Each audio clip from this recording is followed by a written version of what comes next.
अब सबकी निगाहें नेपाल पर है। एफएटीएफ के बाद नेपाल खतरे में है। नेपाल का एफएटीएफ यानी फाइनेंशियल एक्शन टास्क फोर्स की ग्रे लिस्ट में रखे जाने का खतरा चिंता का एक बड़ा कारण है, क्योंकि अब नेपाल की अर्थव्यवस्था को बड़ा नुकसान पहुंच सकता है, जो पहले से ही काफी हद तक विदेशी सहायता और आयात के साथ प्रेषण पर निर्भर है। पहले से ही अपनी अर्थव्यवस्था में कई कमजोरियों को दूर करने के लिए आगे बढ़ रहा है, ताकि पेरिस स्थित नियामक निकाय की एंटी मनी लॉन्ड्रिंग और आतंकवाद फंडिंग के लिए आवश्यकताओं को पूरा किया जा सके और कम से कम 15 बहुत कमजोर कानूनों की पहचान की जाए।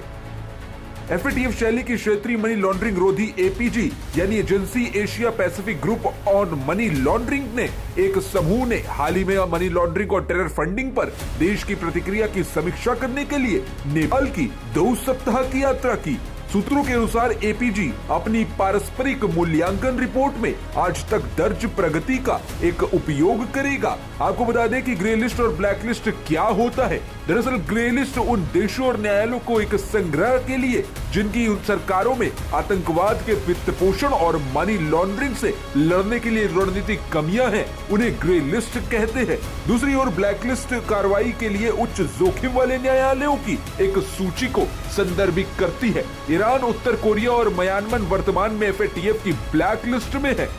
नेपाल पहले 2008 से 2014 तक एफएटीएफ की ग्रे लिस्ट में था। एफएटीएफ ने एंटी मनी लॉन्ड्रिंग सिस्टम पर महत्वपूर्ण प्रगति के बाद 2014 में नेपाल को सूची से वापस ले लिया है, जिसमें एंटी मनी लॉन्ड्रिंग एक्ट 2008 में बदलाव और कई अतिरिक्त नियमों को लागू करना शामिल था। इसके अलावा नेपाल राष्ट्रीय बैंक के एक वरिष्ठ अधिकारी ने नेपाल को ग्रे लिस्ट किए जाने के बारे में चिंता व्यक्त करते हुए कहा है कि ग्रे लिस्ट में रखा जाना एक महत्वपूर्ण जोखिम है, क्योंकि हमारे पास कानून के साथ साथ आतंकवाद, वित्त पोषण और मनी लॉन्ड्रिंग से संबंधित कानूनों को लागू करने की कमियां हैं। आपको बता दें कि नेपाल ने 15 कानूनों की पहचान की है, जिन्हें एफएटीएफ की एंटी मनी लॉन्ड्रिंग आवश्यकताओं के साथ अधिक संगत होने के लिए संशोधित करने की आवश्यकता है। नेपाल के प्रधानमंत्री कार्यालय के सचिव धनराज ग्यावली ने कहा है कि हमने 15 कानूनों में संशोधित की प्रक्रिया शुरू कर दी है, लेकिन संशोधन प्रभावित होने से पहले पूर्ववर्ती प्रतिनिधि सभा का कार्यालय समाप्त हो गया। एनआरबी के अधिकारी के अनुसार अगर एपीजी टीम की यात्रा समाप्त होने से पहले तक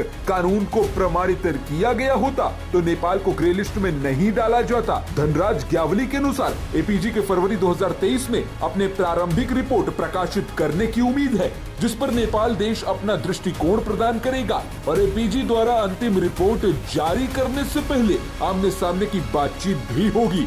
अंतर्राष्ट्रीय मुद्रा कोष यानी आईएमएफ के अनुसार ग्रे लिस्ट के परिणामों में भविष्य के ब्लैक लिस्ट में रखा जाना और दुनिया के कई सबसे बड़े बैंकों के साथ कोरेस्पोंडेंट बैंकिंग होना शामिल हो सकता है।